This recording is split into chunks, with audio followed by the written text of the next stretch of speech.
O Trilhas da Democracia está se aproximando da sua edição de número 300, e depois de 6 anos conduzindo sozinho esse programa, a partir de agora eu terei a companhia nessa bancada digital do assessor jurídico do movimento sindical cultista, o advogado Normando Rodrigues. Normando, ei-lo aqui, seja muito bem-vindo. Normando, que é autor do livro Guerrilha, eis a capa, O Combate ao Neoliberalismo e ao Fascismo em 6 anos de crônicas. Normando, é um prazer passar a contar com a tua companhia, como eu disse, nessa bancada digital. Você já participou algumas vezes do Trilhas da Democracia como convidado, e a partir de agora você compartilhará esse espaço comigo. Seja muito bem-vindo, Normando. Muito obrigado, Mondaini. Claro, uma honra a lembrança e o convite, né, irrecusável de estar aqui tocando esse barco contigo. Fico muito honrado e muito alegre. Não deixa de ser uma alegria, né, poder participar e poder contribuir o mais que a gente puder por uma sociedade no caminho do socialismo. Normando, nesse diálogo, que vai ser um diálogo de apresentação à audiência do Trilhas da Democracia, aquelas que acompanham, vêm acompanhando o Trilhas da Democracia desde o início de 2019, né, se confunde, se combina com os 6 anos das tuas crônicas, né, que você reuniu no livro Guerrilha. Né? É verdade, uma boa coincidência. Não é? E eu gostaria, então, de dialogar contigo em torno de 3 questões. Né? Uma primeira questão diz respeito à tua concepção de direito. Né? Uma segunda, sobre a tua concepção de sociedade, em particular, sobre o movimento sindical, a situação do movimento sindical hoje no Brasil. E, por fim, a tua forma de enxergar o Estado brasileiro, passados 35 anos, mais de 35 anos da promulgação da Constituição Federal de 1988, mas também quase 10 anos do golpe de 2016 contra a presidenta Dilma e, mais recentemente, os 4 anos desastrosos do governo Bolsonaro. Então, vamos lá? Em primeiro lugar, Fernando, as escolas de direito, né, as instituições jurídicas continuam sendo atravessadas, continuam tendo a hegemonia das concepções positivistas, né, do positivismo jurídico. E você representa, junto com um conjunto de juristas, advogados, mas também daqueles que se encontram dentro do Ministério Público, setores do Ministério Público, até mesmo setores do Judiciário, da Defensoria. Você representa um novo direito. Eu queria que você historiasse um pouco, né, o desenvolvimento, o surgimento e desenvolvimento dessa crítica surgida no Brasil contra essas concepções positivistas. Por favor, Normando. Muito obrigado sobre o tema, camarada, mas é pano para manga. Vamos lá. A minha geração, né, que entra para o curso de Direito na década de 80, foi muito influenciada pelo pensamento crítico ao positivismo jurídico. Vamos deixar mais claro, né, o que se trata o positivismo jurídico. A interpretação mais rigorosa da norma, da lei escrita, né, hierarquizada e sistematizada de uma forma a engessar o seu sentido e alcance. Então, a norma é aquilo que foi escrita para aquela finalidade, não muda muito. Com alguma flexibilidade para, em determinado momento, até assimilar conceitos econômicos e sociológicos, mas a norma é o rigor, o direito, né? Um pouco como acontece na outra escola jurídica que não a nossa, brasileira, porque o Brasil ele se filia à tradição jurídica romano-germânica, ou seja, que no século XIX reivindicou, sobretudo na Alemanha, mas em vários outros países, as heranças institucionalizadas do direito romano, lidas pelo capitalismo do século XIX, para garantir a certeza jurídica do negócio, e sistematizou o positivismo jurídico. Mas na outra escola, que é a do common law, do direito costumeiro, sobretudo do Império Britânico e dos Estados Unidos, que é um direito bárbaro, muito mais atrasado, muito menos civilizado, na outra escola há uma identidade entre direito e lei. Tanto que em língua inglesa, em geral, eles identificam tudo como law. E o positivismo jurídico, com outro viés, ele tenta fazer o mesmo enrijecimento.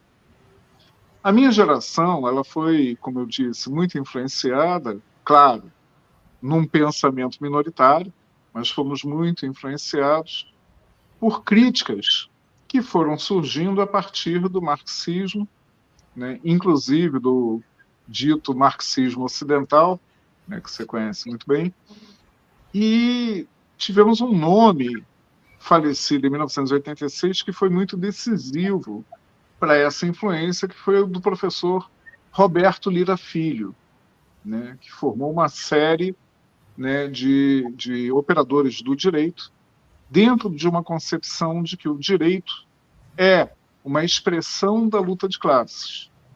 Normando, só para... Quando eu também me encontrava no final dos anos 80, no curso de graduação em História, né, da UFRJ, e existia uma coleção que era uma coleção obrigatória para os alunos que entravam, né, nos vários cursos da área de ciências humanas, né? Era Tudo é História e também Primeiros Passos, né? E o livro O que é Direito foi exatamente escrito pelo professor Roberto Lira, né? Então, e abrir exatamente esses horizontes de uma nova concepção de direito. Eu não poderia deixar de fazer esse comentário, por favor, Normando. Não, feliz comentário, cara. Pouca gente sabe, mas a coleção Primeiros Passos da Brasiliense, ela, na verdade, foi o que restou de um projeto de uma enciclopédia, né? Cada livrinho daquele seria um verbete, né? Tanto que o camarada Zé Paulo Neto cuidou do que é marxismo, né? E vários intelectuais de esquerda contribuíram, né? Se não me engano, até Caio Prado Júnior foi aproveitado já pelo filho dele tocando a editora Brasiliense em textos sobre a história econômica do Brasil. E o livro, particularmente aquele livrinho pequeno da Primeiros Passos, que era para ser um verbete, eu ainda considero o mais importante livro de direito já publicado no Brasil. Não que eu goste muito de livros de direito, né, minha área a gente tem que ler, mas eu costumo dizer que a vida é muito curta para a gente ler livros de direito. Mas o professor Roberto Lira Filho transmitiu, né, foi muito feliz no impacto acadêmico, e hoje em dia, um grande divulgador desse legado e continuador, né, da obra é o professor José Geraldo de Souza, da UNB, né? Mas qual é o impacto do que é direito do Roberto Lira Filho e Direito e Avesso e de outras contribuições dele? É pensar o direito não só, né, enquanto expressão da luta de classes, que seria um reducionismo talvez até muito ortodoxo, mas ver nessa expressão da luta de classes uma essência e uma transformação contínua. A ideia é que o direito caminha ao longo da trajetória da civilização né, no sentido da universalização. Então, eu brinco e brincava quando dava aula na UFRJ, que direito é de esquerda, necessariamente. Pegando a concepção clássica de esquerda e direita, que acho ainda muito atual e que embaseia, inclusive, aquela descrição, em tempos de confusão, que o falecido Norberto Bobbio fez num livreto muito importante, em que ele sopesa a importância dada à liberdade e à igualdade, né? Mas na concepção clássica da divisão, vamos lá para a Assembleia Nacional Francesa, a rigor, direita defende privilégios e a esquerda defende a igualdade, a universalização de direitos.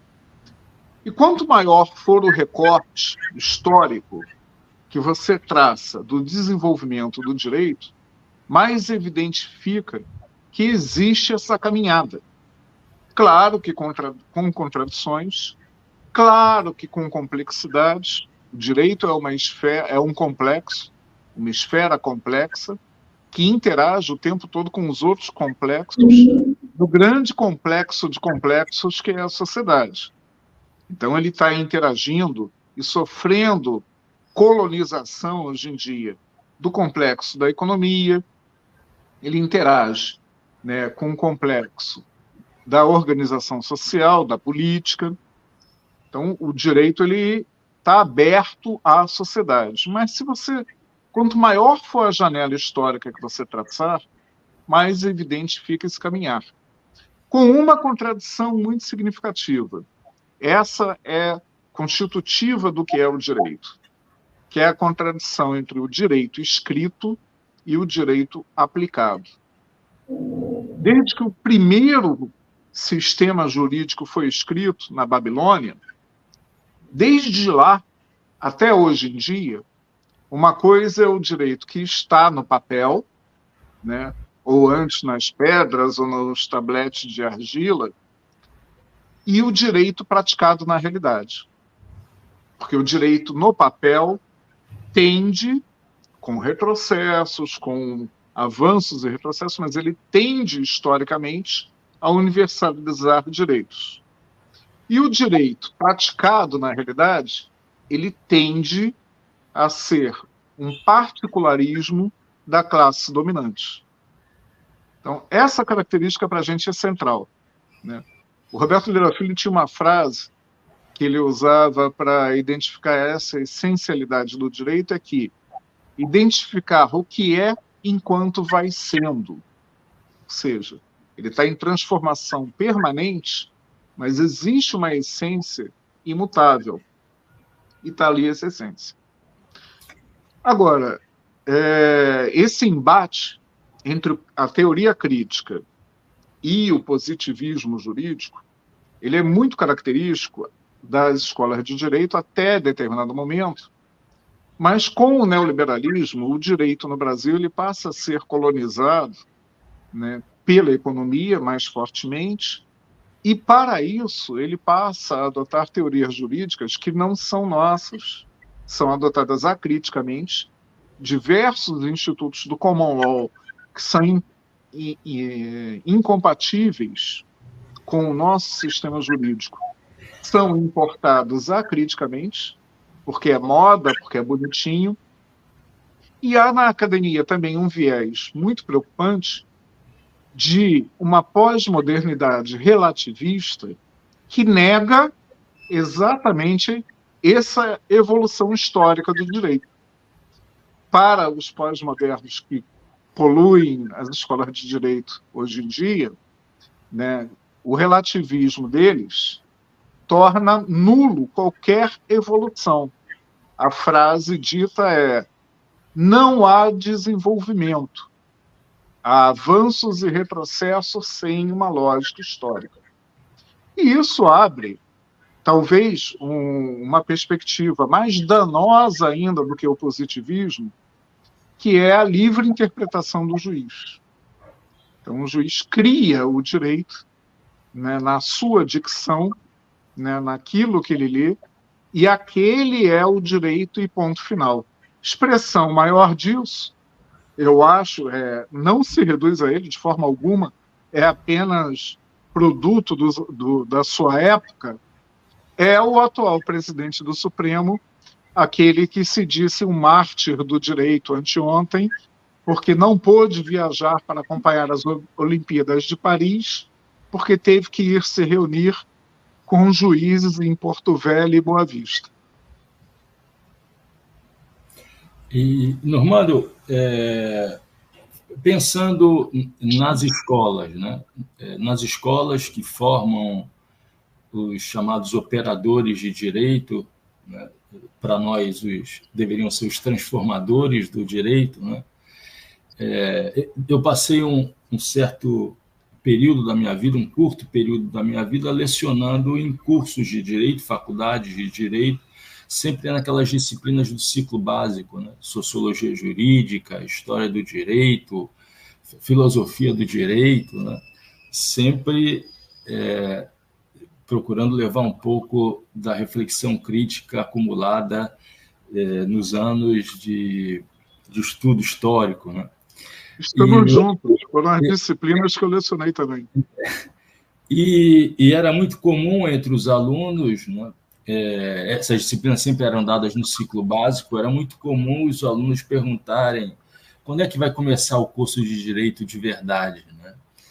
E essa pergunta retrata muito bem essa ideia, né, do entendimento do direito como um conjunto de normas que devem ser apreendidas, um conjunto de conteúdos que devem ser aprendidos e aplicados, né?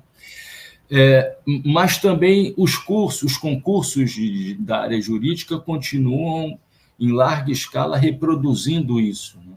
A minha pergunta esse ciclo de reprodução, né, que se reproduz uma determinada concepção nas escolas de formação e também nos concursos, né, que selecionam quem vai exercer, né, a magistratura, quem vai compor o Ministério Público e assim por diante. É possível pensar, na realidade brasileira, em algum tipo de modificação? Você percebe algum tipo de modificação que leve a crer na possibilidade da introdução de elementos da teoria crítica, do pensamento crítico no campo do direito? Eu creio que sim. Agora, seria necessária uma transformação bastante radical na estrutura do poder judiciário. Essa transformação, ao contrário de vários amigos e companheiros que fazem parte do judiciário e cuja trajetória de luta eu respeito, mas é minoritária, que pensam sempre na modificação por dentro, na transformação por dentro, essa transformação é inviável por dentro da estrutura existente hoje no Poder Judiciário brasileiro. O Poder Judiciário brasileiro é, de longe, o poder político dos três poderes políticos principais em que o Estado se segmenta, é, de longe, o mais personalista, o mais familiar, né, patrimonializado, corrupto, né, e obscuro. Né? E não é corrupto porque as pessoas sejam corruptas. É corrupto porque a sua estrutura é obscura, né, é avessa à transparência e é vertical e autoritária. Como que a gente pode mudar isso? Já tivemos algumas evoluções no conteúdo das provas dos grandes concursos, para juiz federal, para procurador da República, para juiz do trabalho. Para juízes cíveis é mais complicado, porque são 27 concursos separados, né, pelos Estados-membros da União. Mas nos juízes federais e na Procuradoria da República, e também na Procuradoria do Trabalho, já até houve, em alguns momentos, não agora, avanços no conteúdo dos concursos. Mas isso não garante a visão de mundo de quem entra. E muito ao contrário, quem entra numa dessas estruturas, ele é rapidamente apartado do meio. O concurso ele serve como um instrumento de diferenciação, né? há uma hipervalorização daquela meritocracia, do aprovado, ele é distinto da sociedade, ele é premiado com uma série de regalias, né? Os desembargadores do trabalho federais vão dar aulas nas faculdades, né, sem demérito nenhum ao conteúdo das aulas, mas vão dar aula com os motoristas dos respectivos tribunais, os levando e trazendo. Preparam suas aulas nos gabinetes de trabalho. Gozam de férias no papel de 60 dias, em que pese tirem 30 dias e são indenizados das outras 30. O piso, o teto salarial estabelecido pela Constituição da República vale para todo o funcionalismo público, inclusive para o presidente da República, menos para os juízes, porque eles mesmos interpretam a seu favor. Então você tem todo um sistema, toda uma estrutura para garantir uma elitização, não pela classe de origem, mas pela classe de identidade a partir da sensação do pertencimento. E para quebrar isso, você precisa pensar não só o concurso. O concurso tem que ser modificado para não ser o que é hoje uma prova burra e mnemônica, que avalia muito mais o quanto se decorou do conhecimento jurídico do que o raciocínio jurídico, que era para ser valorizado. Mas não basta modificar o concurso, você tem que modificar essas estruturas, você tem que dar transparência, arejar as estruturas dos tribunais, para que você tenha um outro sistema judicial que não o nosso. Só para ter ideia, não existe nenhuma comparação possível em nenhum país da América Latina, e mesmo com os Estados Unidos e Canadá, com as regalias que o nosso judiciário tem no tratamento perante a sociedade e no sentido de benefícios próprios. São incomparáveis. E, infelizmente, ainda são tratados com toda uma aura de endeusamento e proteção. Normando, eu queria voltar àquela distinção que você fazia entre a tradição jurídica germânica e a tradição jurídica anglo-saxônica, né, a do common law. De que maneira o lawfare que se desenvolve para atacar, né, operacionalizar ou instrumentalizar o direito para fins de perseguição política, a partir de um esticamento da lei, a partir de uma,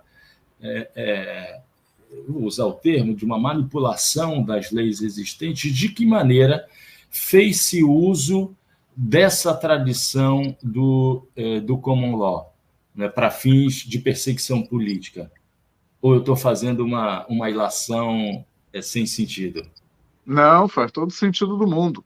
O principal instrumento do lawfare, né, é a denunciação premiada, né, negociada com o investigador e com o representante do Poder Judiciário. Esse é um instituto, né, que é típico do common law, apesar de ter sido com mais restrição adotado, por exemplo, pela Itália, adotado pela França, mas de maneira mais crítica. No Brasil, ele é importado acriticamente e fica a critério do juiz. Então, como é que funciona? Você negocia a sua pena em torno da apresentação de uma mentira. Um caso muito evidente é o do Palocci, né, que todo o depoimento dele, mesmo antes da Vaza Jato, né, todo o depoimento do Palocci foi desmentido por outras provas, por provas documentais, mas aquele depoimento era o que importava para a Lava Jato. E aquele depoimento foi negociado, construído. Por que essa negociação é incompatível com o nosso sistema jurídico? Porque no nosso sistema jurídico, as ações penais, né, que buscam criminalizar um comportamento que lesa o bem público, é uma ação pública. Ela não pode ser negociada. Se o sujeito, né, meteu a mão em milhões de reais da União, ele não adianta ele delatar alguém para reduzir pena. Mas isso foi importado, mesmo a revelia da lei, depois modificaram a lei para permitir, diretamente do Common Law. Por quê? Porque na lógica do Common Law prevalece o interesse privado, prevalece a negociação. O sujeito mata a mulher, mas ele faz uma negociação com os parentes, faz uma negociação com o Estado, ele entrega determinado conhecimento secreto ao Estado, e aí ele pega uma pena simbólica, né? Tudo acaba em dinheiro. E é esse tipo de direito, né, que é um direito medieval, atrasado, que foi importado acriticamente e que deu ferramentas para se praticar o lawfare. Lawfare mesmo, sem a delação premiada, já existia, né? Sempre existiu. Tem a famosa frase do Vargas, né, que é sensacional para isso: aos amigos tudo, aos inimigos a lei. É um pouco já o critério do uso diferencial, do uso qualitativo diferencial do direito.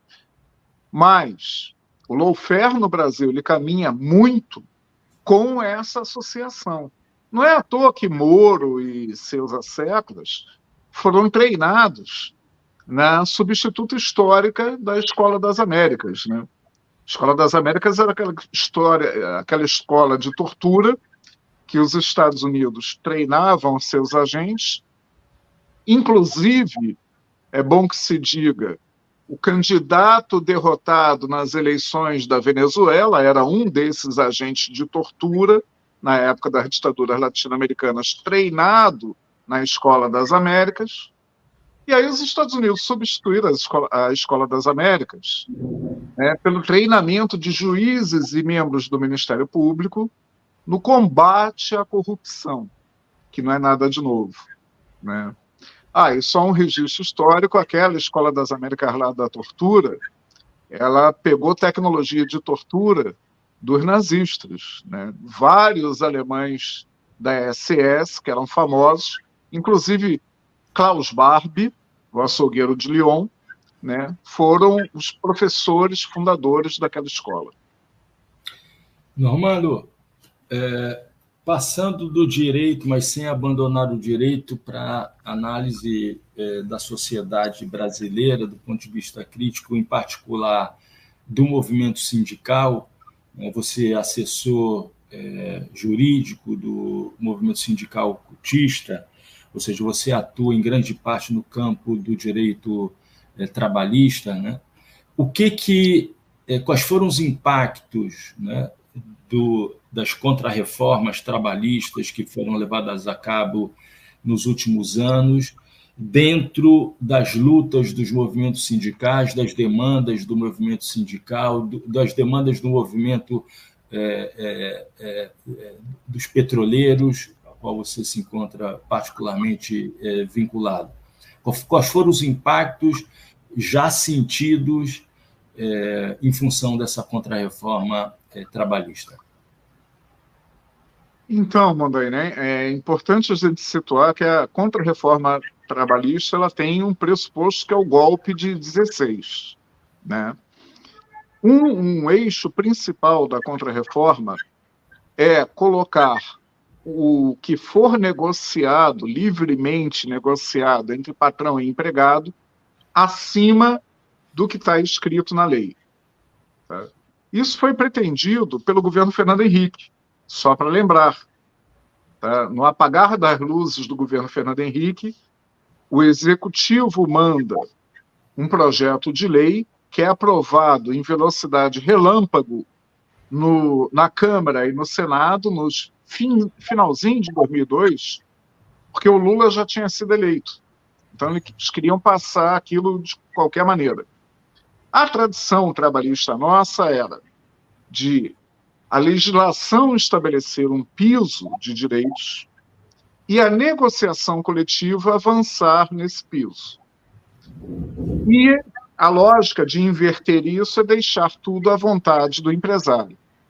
À época, foi o último ministro do Trabalho do Fernando Henrique, o falecido e de péssima memória Francisco Dornelles, que tocou o projeto. Como eu disse, foi aprovado de forma relâmpago no Congresso Nacional e o Lula, no início de seu mandato, vetou e morreu ali o assunto.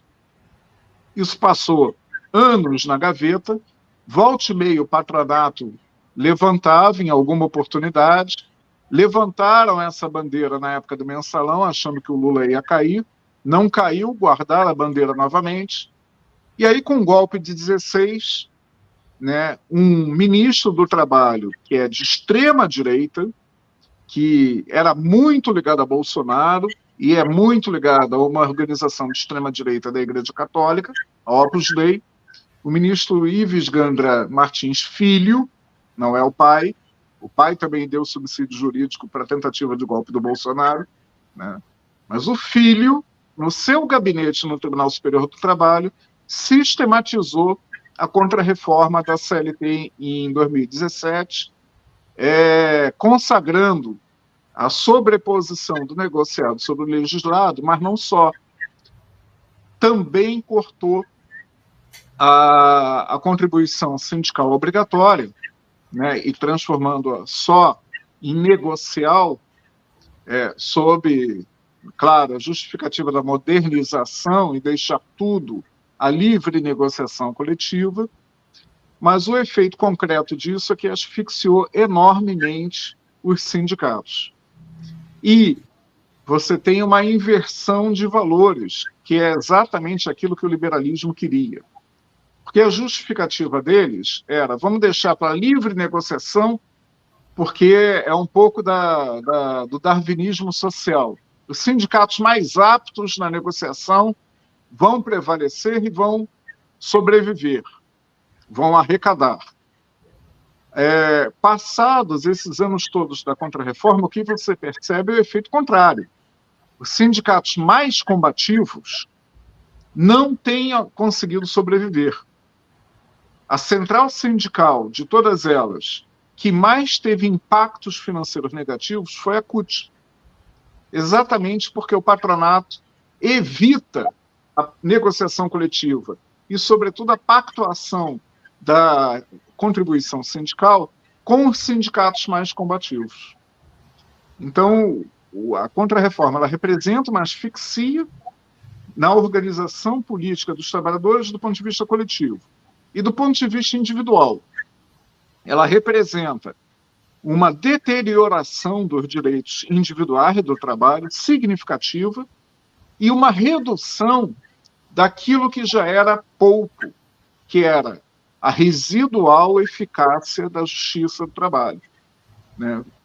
Os operadores do direito que pensam criticamente tendem a hipervalorizar o papel da justiça do trabalho na proteção dos direitos. Tá? Os nossos colegas da Magistratura do Trabalho, do Ministério Público do Trabalho, veem aquela atividade como central. Mas se você olhar em números, não é. Historicamente, a justiça do trabalho é uma justiça de desempregados. Vai à justiça do trabalho o trabalhador que já perdeu o seu direito e que vai acabar fazendo uma negociação, né, sobre aquele direito que ele está perseguindo, para não ter que ficar esperando 6 anos, 7 anos um processo trabalhista. Então a eficácia já era muito reduzida. E acaba aceitando qualquer tipo de acordo, na maioria das vezes, que o prejudica diretamente, né? Exatamente. Cara, 40 anos atrás, quando eu comecei minha trajetória profissional no movimento sindical, eu aprendi que o patrão fazia um cálculo. Eu vou mandar 100 trabalhadores embora, sobretudo daquelas empresas que são intermediárias da mão de obra, são sucessores históricos dos mercadores de escravo do século XIX. Eles são os argatas, os intermediários de mão de obra. São contratados pelos bancos, pela Petrobras, pela Eletrobras, né, pelas grandes empresas para fornecer a mão de obra. O cara perde o contrato, manda todo mundo embora. Mandou 100 embora. Não paga ninguém. Daqueles que ele não pagou, se 10 desistirem de entrar na justiça, ele já lucrou 10% do que ele pagaria bruto, né, da rescisão de contrato de trabalho. Daqueles 90 que ingressaram na justiça, uns 70 vão fazer acordo. E nesse acordo não vão receber a integralidade daquilo que o patrão pagaria. Então, a justiça do trabalho sempre foi, nesse país, um grande negócio para o patrão. A gente trabalha nela, dentro da justiça do trabalho, explorando as contradições do sistema. Então, ao contrário do que se divulga, né, no senso comum, de que os juízes do trabalho seriam juízes sempre favoráveis à classe trabalhadora, não condiz muito com a realidade, né? Quase como caracterização da justiça do trabalho como uma justiça de esquerda, não é? O capital vende muito essa imagem, né? Mas ela é completamente irreal. Eu fiz, já há muitos anos, 20 anos atrás, na minha dissertação de mestrado, eu fiz uma pesquisa sobre o grau de absorção do pensamento neoliberal pelo judiciário trabalhista. E peguei uma revista na qual os juízes publicam muitos textos teóricos, né, para dali ter uma amostragem e não ir direto nas sentenças, porque nas sentenças é ainda pior. Eu queria pegar pelo menos o discurso, que é aquela contradição que eu me referi, né? A contradição entre o direito escrito e o direito praticado, né? E aí, no discurso, dos textos que eu peguei para analisar, no recorte temporal escolhido, metade reproduziam valores do neoliberalismo. Nós tivemos vários casos, e temos no nosso dia a dia de advogados trabalhistas, de juízes que substituem princípios do direito do trabalho, como, por exemplo, o da inalterabilidade contratual, né, por modismos do neoliberalismo, por máximas neoliberais, tipo, a empresa tem que se modernizar, né? Vou voltar a falar do nosso amigo Barroso, né, porque eu tenho muito carinho por essa figura de punhos de renda e de nariz empinado, mas há poucos anos, ainda no governo Bolsonaro, que ele abraçou no início com muito carinho. Lembremos que Barroso, né, vice-presidente do Tribunal Superior Eleitoral, permitiu em 2018 que Bolsonaro fosse o único candidato a distribuir camisas no país inteiro. Ele pôde fazer isso e nenhum outro pôde.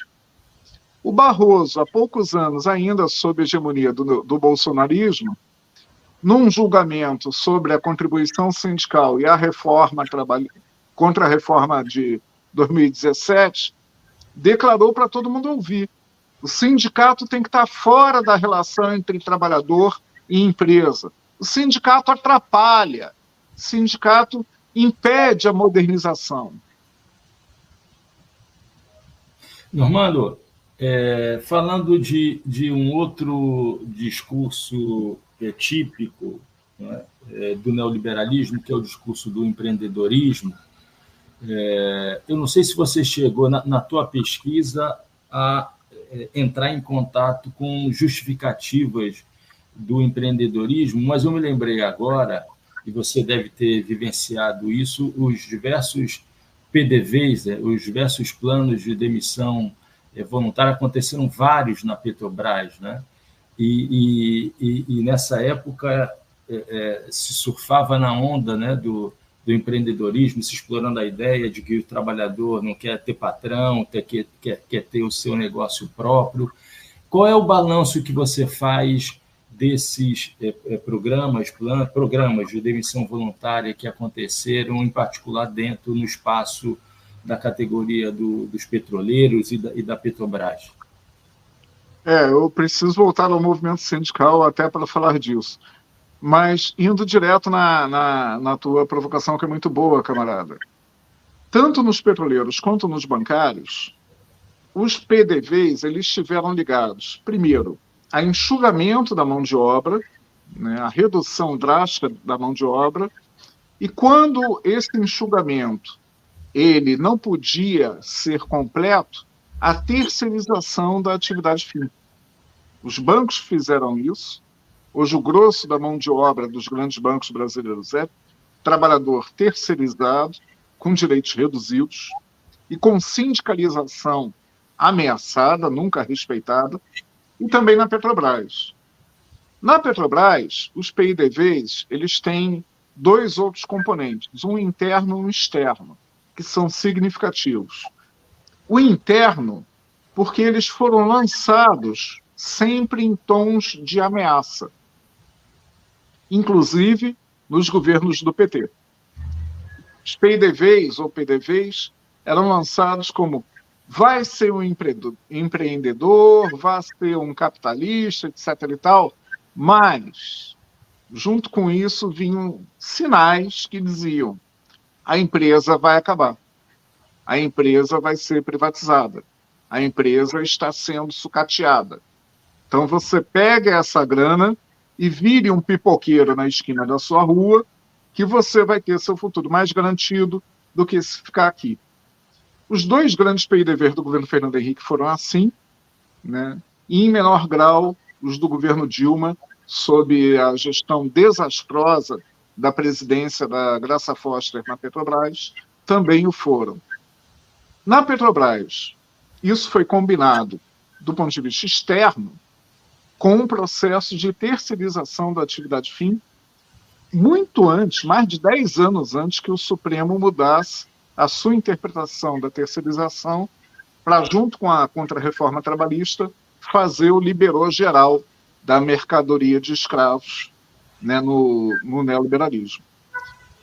E o movimento sindical ele não conseguiu dar resposta a isso, né? Nem uma resposta ideológica, nem uma resposta efetiva, organizacional, e isso dá para dizer tanto nos bancários quanto nos petroleiros. Os bancários, pelos últimos informes que eu tive, acho que estão começando a se organizar no sentido de que o terceirizado dentro da agência tem que ter os mesmos direitos, né, e ser representados pelo sindicato dos bancários, não por aquela picaretagem. Claro, tem um óbice muito grande nisso, e a terceirização ela não é um instrumento de administração de empregos ou de redução do custo.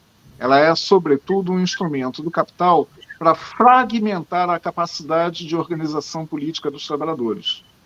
O obstáculo é uma herança do fascismo que nós ainda carregamos na nossa Constituição, no inciso 2 do artigo 8º, que é a unicidade sindical. É aquela coisa que nem aquele filme da nossa época, lá dos anos 80, o Highlander. Só pode haver um. Né? Na mesma base, na mesma categoria, só pode haver um sindicato, e é aquele que o Estado diz que existe. Então você terceiriza. E você tem, na agência, o bancário tradicional, primeirizado, se organizando pelos sindicatos bancários. E o terceirizado, que está fazendo a mesma tarefa, mas que a empresa dele está registrada como uma empresa de comércio exterior. Aí ele é organizado por outro sindicato, o mais das vezes um sindicato de fachada, de cartório, e você impede, né, a igualdade de direitos. Isso na indústria de petróleo é terrível, e a Petrobras ela caminha a largos passos, desde o governo Dilma, para se tornar uma empresa de escritório, uma empresa com 100% da sua atividade fim terceirizada e tendo empregado só nos escritórios. Normando, minha tela ficou rosa, eu vou te fazer uma pergunta, eu vou sair para voltar ao normal. A gente está entrando no quarto final do programa, na reta final do programa, e eu gostaria agora de introduzir um elemento estatal. E eu queria te ouvir a respeito sobre a natureza do Estado brasileiro, né, passados 35, quase mais de 35 anos da promulgação da Constituição Federal de 88, quase 10 anos do golpe de 16 contra a presidenta Dilma, que já foi referido aqui, e os 4 desastrosos anos do governo fascista de Jair Bolsonaro. Havia quando da promulgação da Constituição de 1988, né, dentro do campo teórico-político, do qual a gente bebeu na fonte, né, que era aquele grupo de intelectuais como Carlos Nelson Coutinho, Leandro Conder, né, Luiz Werneck Viana também, a ideia de que ocorreria, a partir de 1988, um processo de despatrimonialização do Estado brasileiro, uma oportunidade de democratização do Estado brasileiro. Passada toda essa experiência histórica, Normando, o que é o Estado brasileiro hoje? Eu vou sair, por favor, continue, eu retorno daqui a pouco, espero normal. O que é o Estado brasileiro hoje? O Estado brasileiro hoje é um mantenedor dos interesses econômicos. Aliás, essa definição é curiosa, porque ela vem do Fernando Henrique Cardoso, em 1994, quando ele era ministro da Fazenda do governo Itamar, e foi, né, o capitão do coletivo de pensadores que idealizou o Plano Real. E, na ocasião, né, defendendo o presidente Itamar, Fernando Henrique chegou a dizer que o presidente da República ele tem que ser apenas o gestor da acomodação dos interesses econômicos predominantes na sociedade. Então, é muito duro dizer isso numa quadra histórica em que a gente tem ainda o peso do fascismo nas costas e um governo Lula nesse momento, mas o Estado brasileiro é um Estado dedicado acirradamente à manutenção, ao zelo, à transmissão, à perpetuação daquele que é o principal problema do Brasil, que é a desigualdade social. Nós tínhamos muitas expectativas, né, a partir do reordenamento estatal da Constituição. Houveram avanços inequívocos. O SUS é uma conquista civilizatória, né, e um modelo para a gente pensar os demais deveres do Estado com relação à sociedade, né, sobretudo os direitos sociais. Eu sempre enfatizo que os direitos humanos têm em suas 3 principais famílias, que não são gerações, porque não vieram uma depois da outra, né, mas tem nas suas 3 principais famílias, os direitos civis, direitos políticos e direitos sociais, um tripé. E se você arrancar uma dessas pernas, o tripé cai. Qual é a diferença dessas 3 famílias com relação ao Estado, com a figura Estado? É que os direitos civis existem para proteger o indivíduo dos abusos do Estado, os direitos políticos existem para permitir ao indivíduo que ele tenha ingerência sobre o Estado, mas os direitos sociais são aqueles que dependem 100% do Estado. Se não tiver grana estatal, não existe direito social. Nunca, em lugar nenhum do capitalismo, existiram direitos sociais que não os garantidos pelo Estado. O resto é balela, o resto é mentira. Então, o Estado brasileiro, a Constituição, ela tenta reordenar em 88, né, dentro de uma premissa de saldar as dívidas sociais do Estado brasileiro. A Constituição foi sendo seguidamente negada ou deformada, foi muito deformada por uma série de emendas durante os anos do governo Fernando Henrique, e ainda depois prevaleceram muitas emendas neoliberais para frustrar a eficácia dos direitos sociais. Um exemplo que eu sempre gosto, que é culpa direta da Justiça do Trabalho, é um importante mecanismo de acesso ao judiciário que foi importado criticamente, adaptado à nossa realidade, a partir da experiência italiana, que é a substituição processual, que é a capacidade dos sindicatos representarem em juízo a categoria, em vez de o trabalhador ir dar a cara à tapa, sendo autor de um processo que vai gerar perseguição patronal. E a substituição permite que você reúna um coletivo grande para enfrentar judicial e politicamente um determinado problema. A Justiça do Trabalho, por exemplo, negou a substituição processual por 17 anos, estando escrita na Constituição, e só foi ser admitida pelo Judiciário Trabalhista em 2005, já no governo do PT, e porque tinham mudado os ventos. Não sei como ainda não negaram a substituição processual hoje em dia. Mas isso é só um pequeno exemplo. Tem uma coisa mais grave ainda que vem com o fascismo, né? Ao contrário daquilo que a gente vê nos filmes de Hollywood, etc. e tal, o fascismo tem uma relação com o Estado que é de patrimonialismo absoluto, né? De corrupção larga, foi assim na Itália fascista, na Alemanha nazista, no salazarismo em Portugal, no franquismo na Espanha, de corrupção de todos os quadros do partido e do governo, né, para amealharem, patrimonializarem radicalmente o Estado, mas vem de uma imagem de que, como o Mussolini dizia depois da crise do crack da Bolsa em 29, que é tudo dentro do Estado, nada fora do Estado. Então tem uma imagem de que o fascismo defende o Estado forte. O fascismo defende o Estado exatamente do tipo do neoliberalismo, que é o Estado sem soberania popular para ingerir sobre a economia, no caso do neoliberalismo, e para fazer qualquer outra coisa, no caso do fascismo.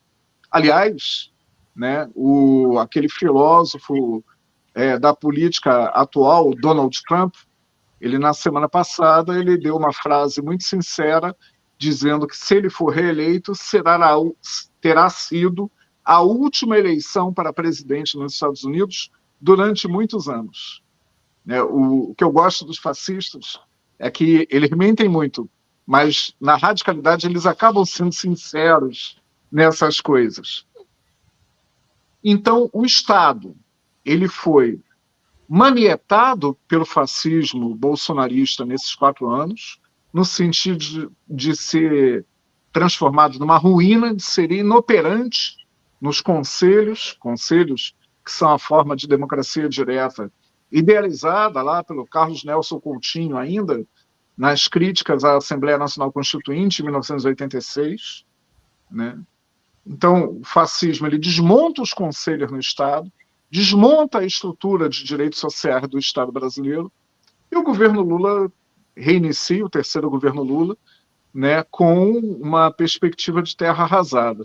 Mas tem algo ainda mais grave, que é um legado do fascismo na configuração da relação de forças que domina o Estado brasileiro e que me parece que poucos críticos da realidade estão atentos, que é o fato de o fascismo bolsonarista ter reintroduzido na esfera central do poder estatal as classes sociais que foram varridas pela Revolução Burguesa Brasileira, pela Revolução de 1930. Aquelas classes que Getúlio e os amotinados afastaram, porque Getúlio entendia, né, dentro da sua concepção autoritária de Estado, que as forças que iam mover o futuro do Brasil seriam o capital industrial, de um lado, e o trabalhador organizado, de outro, e varreu o agronegócio para fora da estrutura de poder por causa disso. Hoje são essas mesmas classes que estão no núcleo central do Estado brasileiro. Ou seja, então, Normando, como o próprio Márcio Postman tem afirmado, mas antes disso, o Plínio de Arruda Sampaio Júnior, quando analisa o processo de desindustrialização do Brasil, né, o Brasil está voltando a ser um país agrário exportador, né? Quer dizer, estamos retornando a um período anterior à grande Revolução de 30, que foi responsável pelo processo de industrialização no Brasil. Normando, não sei se eu te interrompi, você ainda ia falar alguma coisa, ia concluir o seu raciocínio? Não, em essência é isso, né? A gente teve um retrocesso nesse aspecto que agora precisa ser enfrentado, porque o agro é tudo menos pop, né? O agro é desmatador, poluidor, né, envenenador e, mais ainda, as relações de trabalho estabelecidas pelo agro tendem à escravização. Bom, Normando, a gente está chegando ao fim dessa apresentação, né? Ainda que você já tenha participado do Trilhas em outras ocasiões, né? Você foi apresentado à nossa audiência. A partir da próxima semana, Normando ocupará a posição de comentarista. A gente não gosta dessa expressão, mas vai exercer o papel de crítico aqui, sempre com a figura mantida, a figura do entrevistado. E a partir da próxima semana, nos 3 próximos programas, nós, na verdade, daremos continuidade a esse diálogo de hoje, com uma série especial de 3 entrevistas, 3 programas sobre o pensamento brasileiro, o pensamento crítico brasileiro na área da política, na área da sociedade, na área do direito. Ou seja, o pensamento social, político, jurídico brasileiro na sua tradição crítica. Nós ficamos por aqui. Normando, por favor, a sua saudação de encerramento. Um grande abraço, reitero que é uma honra, uma alegria, camarada, estarmos juntos, vamos carregar esse barco juntos, e a luta continua, temos muito para construir e muita utopia para transformar em realidade. Então, ficamos por aqui, voltamos a nos encontrar no próximo fim de semana e nos 3 próximos fins de semana, trazendo 3 entrevistas especiais com 3 grandes intelectuais críticos brasileiros. Até lá!